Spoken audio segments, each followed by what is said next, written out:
All right, today we're going to jump in and decode two of the most powerful techniques in all of machine learning, bagging and boosting. So yeah, let's just get right into it. I mean, think about it like this. When you've got a really big decision to make, you don't just ask one person, right? No way. You get a second opinion, maybe a third. You assemble a whole team of experts. And that right there is the core idea we're exploring today. How can we get computers to do the same thing? How can we combine a whole bunch of simple models to get one incredibly smart, super accurate prediction? Okay, so you might be asking, why even bother with a team of models? I mean, why not just build one single perfect model and, call it a day? Well, the truth is, trying to rely on just one model it's just really risky. Sooner or later, its performance is going to stumble, and it's usually because it's caught in this classic trap. Either it's way too simple and misses the whole point, or it's way too complicated and gets totally lost in the noise. And this right here leads us to one of the most fundamental challenges in all of machine learning.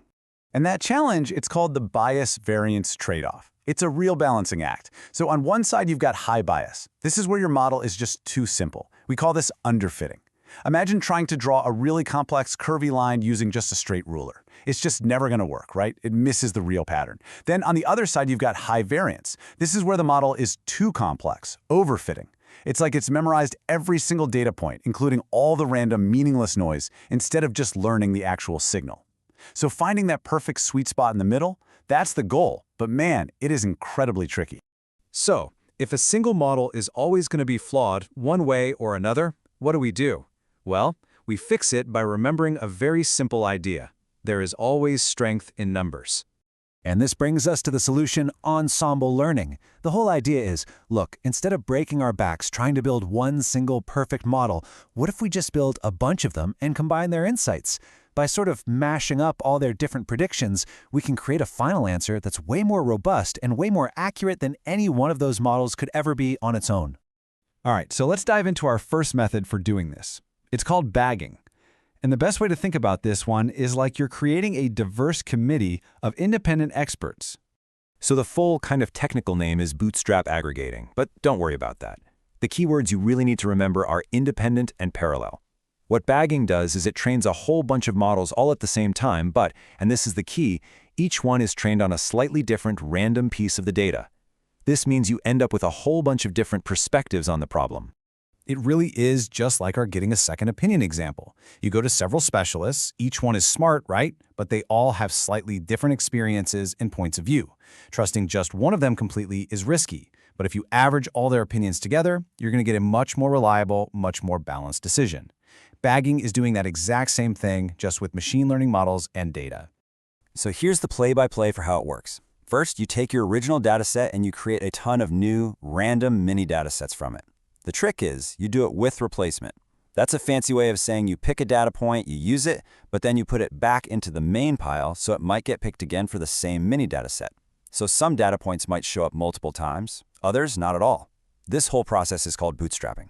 Then you train a separate model on each one of these unique samples all at the same time. And finally, you just let them all vote. For classification, the majority wins. For regression, you average the results. And this is so brilliant because it's the perfect way to attack that high variance or overfitting problem we talked about earlier. But wait, there's more. Bagging has this really clever trick up its sleeve.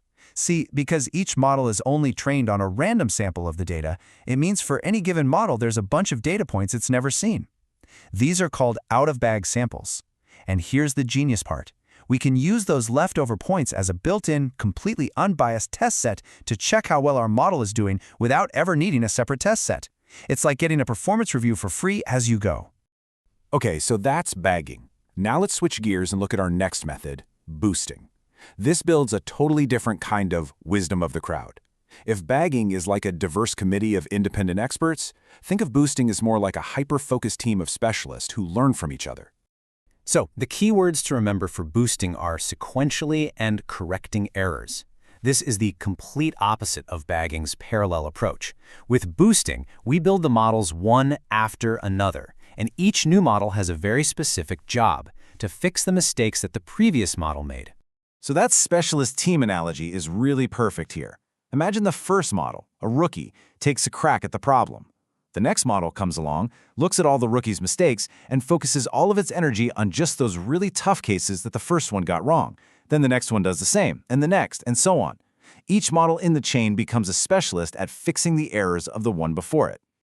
Yeah, the process is super methodical. You start with what's called a weak learner, which is just a really simple model, nothing fancy.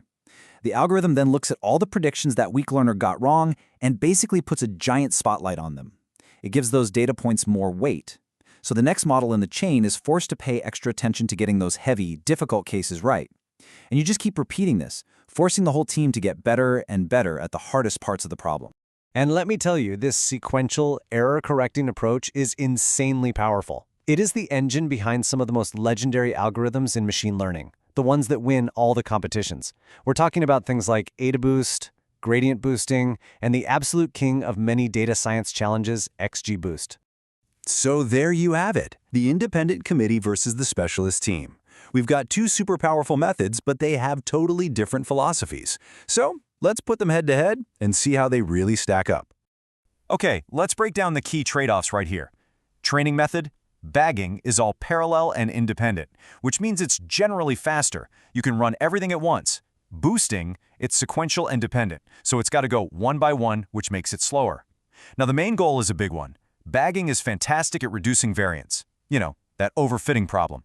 Boosting, though, is a beast. It reduces bias and variance, which is why it can be so accurate. But there's a catch. That power comes with a higher risk of overfitting.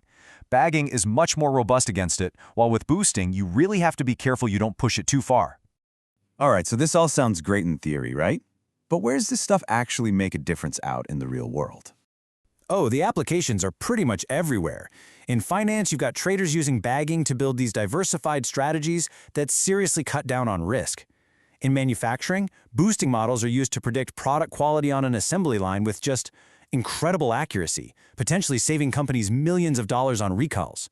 And of course, in the super competitive world of data science, these ensemble methods are very often the secret sauce that gives you that tiny little edge in accuracy that separates the winner from, well, everyone else.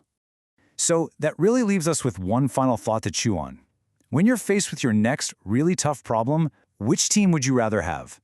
Do you want the diverse committee of experts all working independently to give you a really stable, robust solution? Or do you want that focused team of improving specialists, relentlessly learning from past mistakes to create one single highly accurate answer? The truth is, there's no single right answer. It all depends on the problem you're trying to solve.